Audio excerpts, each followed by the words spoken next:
یہ ایک rest house کی کہانی ہے۔ یہاں ایک عورت کہتی ہے کہ یہ کافی بھاری سا جگہ تھا۔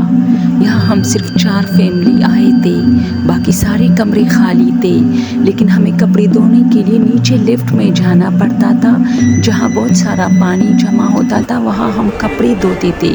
اس لیے اپنے کمروں سے لے کے لفٹ تک ہمیں کافی سارا راستہ طے کرنا ہوتا تھا، جو بہت سنسان ہوتا تھا۔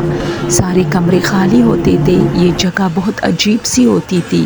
رات کو یہاں سے بہت آوازیں بھی آتی تھی،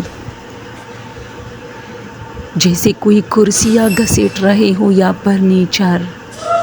وہ کہتی ہے ایک دن میں اسی طرح لفٹ سے نیچے جا رہی تھی۔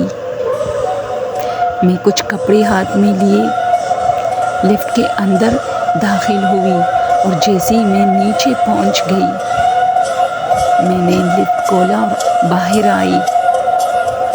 لیکن باہر آتے ہی میں نے دیکھا کہ پانی میں کوئی چیز ہے، جس نے مجھے اتنا ڈرایا کہ میں وہاں بے ہوش ہو گئی۔ میرے گھر والوں نے اس ریسٹورینٹ یعنی اس گیسٹ ہاؤس میں 40 فیملیز آسانی سے رہ سکتے تھے، لیکن اس میں ہم 4 فیملیز تھے۔ اسی وجہ سے یہ کافی سنسان پڑا تھا، اور ان دنوں میں ہم بڑی مشکل سے ان سے نکلے تھے۔ میری طبیعت اب بھی تھوڑی بہت ناساز رہتی ہے۔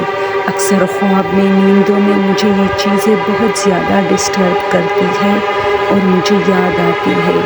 دوستو، یہ چینل ہارر ریئل سٹوریز پر مبنی ہے۔ اگر آپ لوگ اسے اپریشیٹ کرو گے اور اس کو سبسکرائب کرو گے تو ہمیں اچھا لگے گا۔ Thank you. لوگوں کو یہ چینل پسند ہو تو پلیز سبسکرائب کیجئے۔ یہ ریئل واقعات پر مبنی سٹوریز کا چینل ہے۔ Thank you so much.